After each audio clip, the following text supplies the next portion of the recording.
Hello दोस्तों, आपका स्वागत है आपके चैनल हिंदी मातृभाषा में। चलिए दोस्तों, आज हम लोग आगे कंटिन्यू करते हैं। प्रश्न संख्या 1, the modern vernacular literature of Hindustan का सर्वप्रथम अनुवाद किसने किया था? तो दोस्तों, इसका अनुवाद सर्वप्रथम किशोरी लाल गुप्त जी ने किया था। प्रश्न संख्या 2, किशोरी लाल गुप्त जी ने इसको कब अनुवादित किया था? इसका प्रकाशन वर्ष मतलब इसको कब अनुवादित करके प्रकाशित किया था? तो सन 1957 में। सॉरी दोस्तों, लिखने में ये थोड़ा गलत हो गया था। प्रश्न संख्या 3, ग्रियर्सन कृत हिंदी साहित्य का प्रथम इतिहास ग्रंथ में कितने कवियों या लेखकों का वर्णन मिलता है? तो दोस्तों, इसमें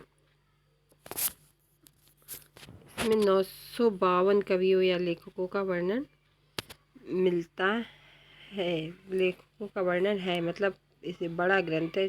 उन्होंने लिखा था प्रथम इतिहास ग्रंथ अगर पूछा जाए तो इस्तवारदार लेतो हिंदुस्तानी वो गारसा तासी कर फ्रेंच भाषा में लिखा गया। और ये जो the modern vernacular literature of Hindustan को सच्चे अर्थों में हिंदी साहित्य का प्रथम इतिहास ग्रंथ गया है। और यह ग्रंथ दोस्तों अंग्रेजी भाषा में लिखा हुआ है, इसमें हिंदी भाषा में ये नहीं लिखा हुआ। ये बात ध्यान में रखिएगा आप लोग।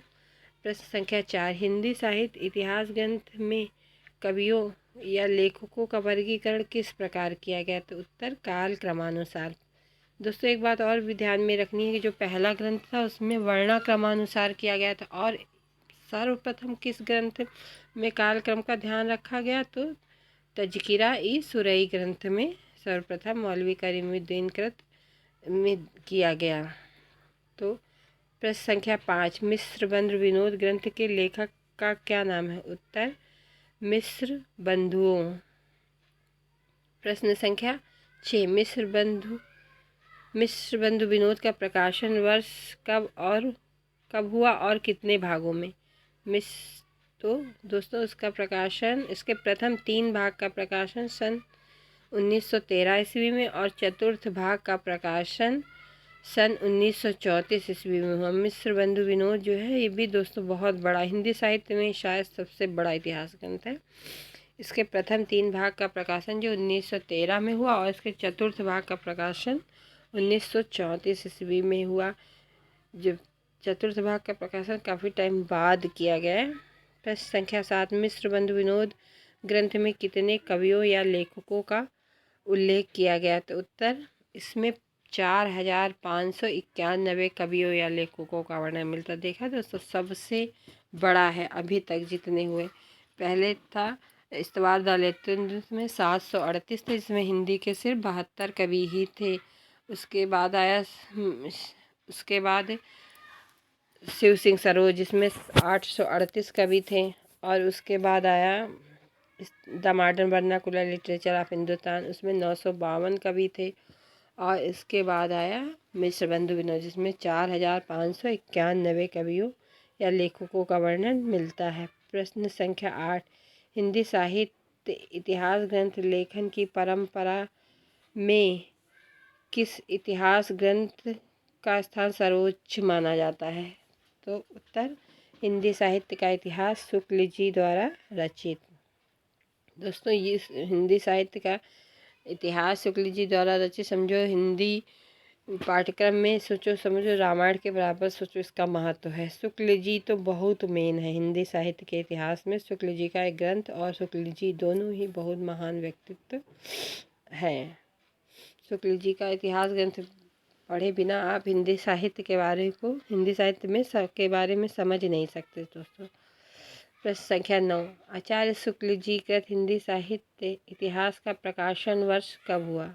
तो उत्तर सन 1929 ईस्वी में। प्रश्न संख्या 10, शुक्ल जी कृत हिंदी साहित्य का इतिहास किस रूप में प्रकाशित हुआ?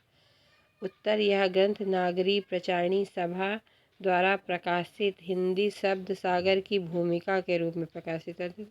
दोस्तों, यह ग्रंथ स्वयं मतलब एक पुस्तक के रूप में नहीं, यह ग्रंथ नागरी प्रचारणी सभा द्वारा प्रकाशित हिंदी शब्द सागर की भूमिका, हिंदी शब्द सागर जो श्याम सुंदर दास जी द्वारा रचित ग्रंथ है उसकी भूमिका के रूप में यह प्रकाशित हुआ था।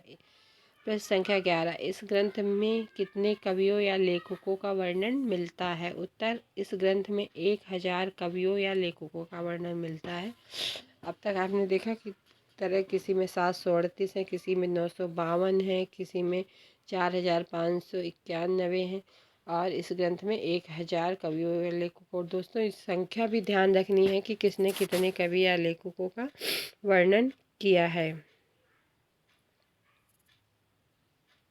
कितने कवि या लेखकों का वर्णन किया है। हिंदी साहित्य के इतिहास ग्रंथ को शुक्ल जी ने कितने भागों में विभक्त किया? तो शुक्ल जी ने हिंदी साहित्य के इतिहास को 900 वर्षों के इतिहास को 4 खंडों में विभाजित किया है। प्रश्न संख्या 13, भक्ति काल को सर्वप्रथम 4 भागों में बांटकर उससे सर्वप्रथम दार्शनिक एवं धार्मिक आधार पर किसने प्रतिष्ठित किया है? तो उत्तर शुक्ल जी ने। शुक्ल जी ने भक्ति काल को सर्वप्रथम 4 भागों में बांटकर उससे सर्वप्रथम दार्शनिक एवं धार्मिक आधार पर प्रतिष्ठित किया है। प्रश्न संख्या 14, प्रत्येक देश का साहित्य वहाँ की जनता की चित्तवृत्ति का संचित प्रतिबिंब होता है। यह परिभाषा किसकी है? उत्तर शुक्ल जी की। देखो पहले लोग अलग अलग चीज़ों को करते थे, लेकिन अब शुक्ल जी ने लेखक के साथ उसकी रचनाओं को भी बहुत महत्व दिया है। वहाँ की जनता कैसे सोचती है, क्या करती है, कहा है कि ये इसी द्वारा इतिहास निर्धारित होता है। उत्तर शुक्ल जी ने। ये शुक्ल जी की परिभाषा ये बहुत ध्यान देने वाली चीज़ है कि ये ज़रूर पूछी जाती है हर परिभाषा कि प्रत्येक देश का साहित्य वहाँ की जनता की चित्तवृत्ति का संचित प्रतिबिंब होता है। यह परिभाषा किसकी है? प्रश्न संख्या 15, किस इतिहासकार ने पहली बार कवियों या साहित्यकारों के जीवन चरित्र संबंधी इतिवृत्ति के स्थान पर उनकी रचनाओं के साहित्यिक मूल्यांकन को प्रमुखता दी है? तो उत्तर आचार्य शुक्ल जी ने। आचार्य इनका पूरा नाम है आचार्य रामचंद्र शुक्ल। तो पहले ही मैंने कहा कि पहले लोग जो है तमाम तरह की कहावतें या बातें अपने इतिहास में रख देते थे, लेकिन शुक्ल जी ने उन सब के स्थान पर लेखकों के साहित्यिक मूल्यांकन को प्रमुखता, उनकी रचनाओं के आधार पर उनको मूल्यांकित किया है। प्रश्न संख्या 16, शिव सिंह सेंगर मिश्र बंधुओं एवं जॉर्ज ग्रियर्सन कृत इतिहास ग्रंथ को कवि वृत्त की संज्ञा किसने दी है? तो उत्तर आचार्य रामचंद्र शुक्ल जी ने। जिससे मैंने अपने नोट्स में बहुत शॉर्ट लिखा जिससे कि मुझे आसानी से याद रहे। प्रश्न संख्या 17, हिंदी साहित्य इतिहास ग्रंथ में शुक्ल जी ने कवियों लेखकों का वर्गीकरण किस प्रकार किया है? तो उत्तर विधेयवादी पद्धति से। सबने देखो अलग अलग तरीके से अपने इतिहास ग्रंथ को में वर्गीकरण किया है। अपभ्रंश साहित्य को हिंदी साहित्य से अलग मानते हुए पूर्व पीठिका के रूप में किसने वर्णित किया है? तो शुक्ल जी ने। अपभ्रंश साहित्य को हिंदी साहित्य से अलग मानते हुए पूर्व पीठिका के रूप में किसने वर्णित किया है? तो शुक्ल जी ने। प्रश्न संख्या 19, मिश्र बंधुओं के क्या नाम? दोस्तों ये प्रश्न भी अक्सर उलझा देता है आदमी को। इसमें उनका नाम है गणेश बिहारी मिश्र, श्याम बिहारी मिश्र, सुखदेव बिहारी मिश्र। और इसी जगह पे इसमें कहेंगे इसमें से एक कौन सा नहीं है, तो लगा देंगे कृष्ण बिहारी मिश्र। और लोग इसी में गलतफहमी हो जाती है। प्रश्न संख्या 20, तज़किरा ई सुरई ई हिंदी ग्रंथ के लेखक कौन है? उत्तर मौलवी करीमुद्दीन। प्रश्न संख्या 21, तज़किरा ई सुरई हिंदी का प्रकाशन वर्ष क्या है? सन 1848 ईस्वी। 1848 ईस्वी। प्रश्न संख्या 22, सर्वप्रथम किस ग्रंथ में कालक्रम का ध्यान रखा गया? उत्तर तज़किरा ई सुरई ग्रंथ में सर्वप्रथम कालक्रम का ध्यान सर्वप्रथम किस ग्रंथ में कालक्रम का ध्यान रखा गया या किया गया? तो उत्तर तज़किरा ई सुरई हिंदी ग्रंथ में किया गया था। फिर दोस्तों सर्वप्रथम ग्रंथ कालक्रम किस इतिहास ग्रंथ में सर्वप्रथम सबसे पहला था इस्तवाद लेतो हिंदुस्तानी, उसमें वर्णाक्रमानुसार। और सर्वप्रथम किस ग्रंथ में कालक्रम का ध्यान रखा गया अगर ये पूछता है तो तज़किरा ई सुरई हिंदी ग्रंथ में। और सर्वप्रथम व्यवस्थित कालक्रम के मतलब जो परिभाषा दी गई वो किसके? The modern vernacular literature of Hindustan. प्रश्न संख्या 23, यह ग्रंथ कहाँ से प्रकाशित हुआ? उत्तर यह ग्रंथ दिल्ली कॉलेज द्वारा प्रकाशित किया गया। प्रश्न संख्या 24, इस ग्रंथ